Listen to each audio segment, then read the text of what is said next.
Evening, viewers. Welcome to the Taillight Show. I'm going to cough my way through this,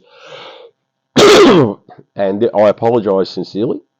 But the reason for me coughing my head off is going to be made clearly evident in part one of this video. I'm actually going to do this in two parts because if you're anything like me and like I described in one of my earlier videos, I've got the attention span of a goldfish, and you'll go, "This guy's a dickhead," and he's rambling on like I always do, and you're going to go delete. So yeah. So I'll do it in two parts because two different subjects I want to talk about. But I'm doing something a bit different here. I'm actually in the shed, clearly. It's not a bad spot to do this. It's quiet and good lighting or whatever. I'm not that great at lighting, I suppose.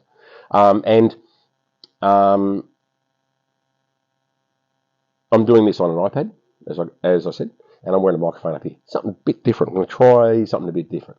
Don't expect too much, though. I'm a taillight. Okay, I'm looking out here somewhere, and you're thinking, what the hell's he looking at? The camera's over here, but I can't get my eyes to look at you there. Hi. Because I'm looking here at the screen to making sure I'm in the middle of the screen, because I'm a taillight. Excuse that. So yeah, I'm coughing and spluttering my head off. It's been about a week and a half since I did a video. I was not in any shape or form to do a video earlier this week or whatever because I had COVID. Excuse me. I have had my bout, my first go at it. I somehow dodged it for 3 years. I don't know how. Belinda's had it, my daughter. Kim hasn't had it, and Kim's son Jai hasn't had it. And they still haven't. Haven't seen.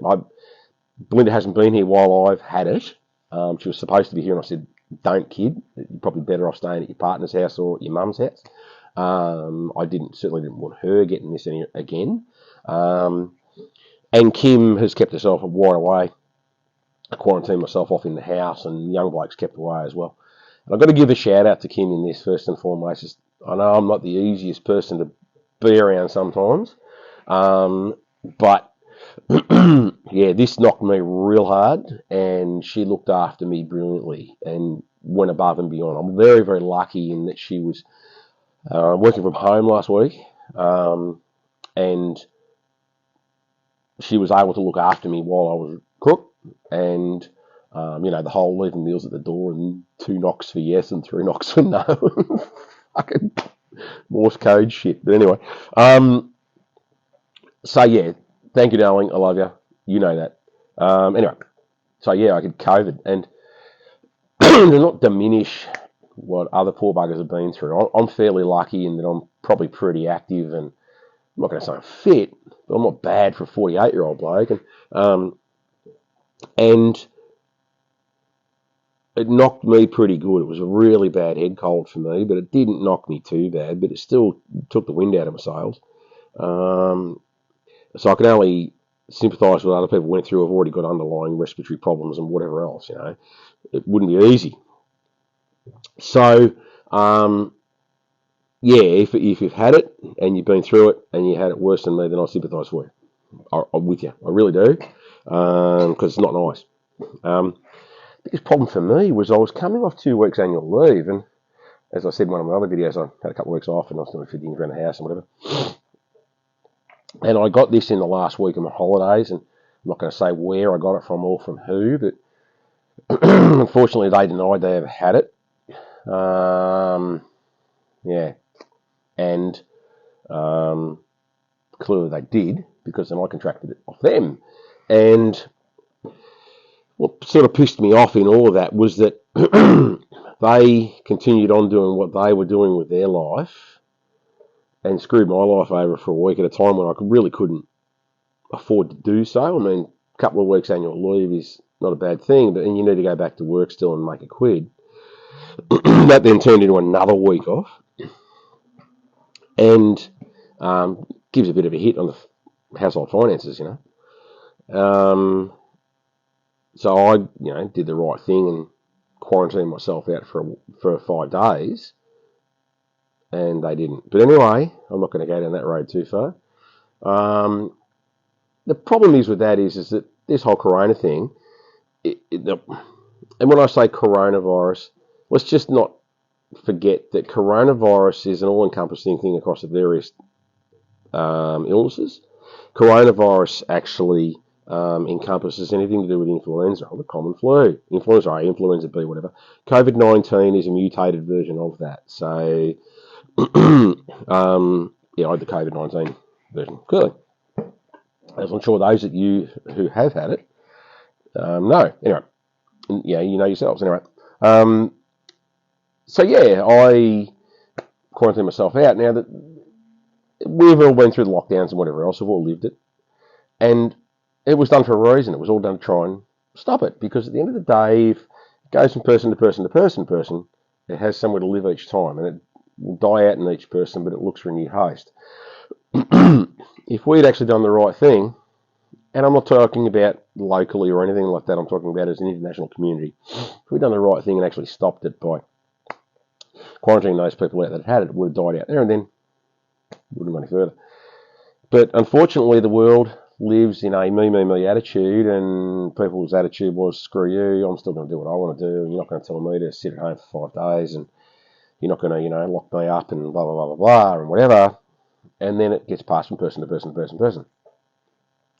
It puts us in the shit show we were in. And in some ways we sort of still are, I suppose. The post-COVID world, as we all know, is very different to the pre-COVID world. In some ways it's good, in some ways it's not. But, yeah. But I know now we don't have to quarantine. But you have to ask yourself, if you get COVID, should you quarantine? Because you still have a duty of care to the people around you to make sure that they're kept safe. Now, I'm very lucky in my job that I work for a really good company and with brilliant people and for brilliant people. I made the call on the Sunday last week that I wasn't going in on the Monday. Already been off for 2 weeks. Was staring down the barrel a couple of days. Then when I did tests and whatever else and got out was COVID, they instantly said, don't come in for the whole week. And we'll look after you. Now, a shout out here to Owen and Christine. Love you guys. Thank you for your support. But they know also that I was also saying that I wasn't going to come in for a week. The reasons for that are very simple.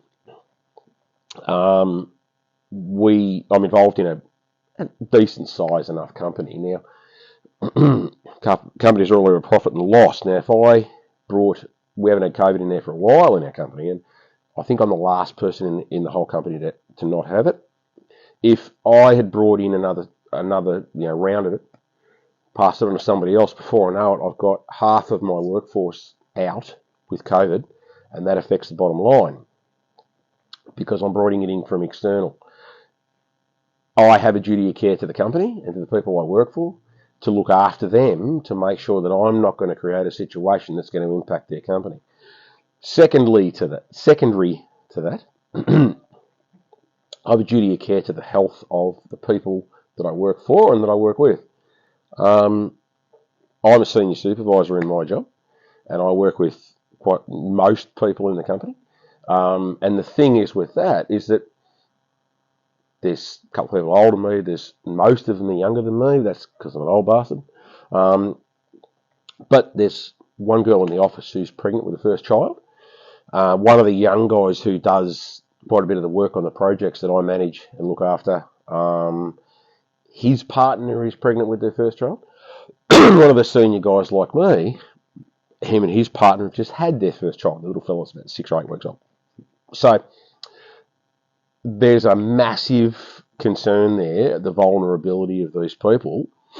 And that's not saying other people that may already have underlying health issues and whatever, but as something that is definable instantly, those people are a concern. And what sort of person would I be to expose them to it? Now, I don't even have to be around them directly. I could be around 1 or 2 of the other guys or girls, and they pass it on, and 3 or 4 steps later, then they get it. Now, at the end of the day, I feel I have a duty of care to those people that I work with and that I care about to make sure that they don't get it. Now, that means if I got corona outside, COVID outside of it, come to me, I am now not going to take it to work. Maybe other people should think the same, because by taking the hit, you protect everybody else. Now, taking the hit does put a strain on things, on obviously, sometimes on a financial basis. But as I said, I'm very lucky in that I work for people and in a company that appreciates their staff.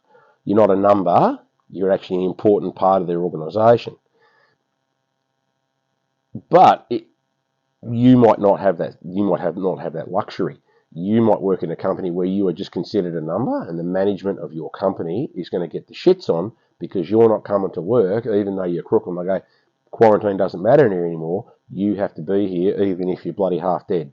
Well, the fact of the matter is this: is if you're working for a company like that, then you need to ask yourself why you're working for that company, because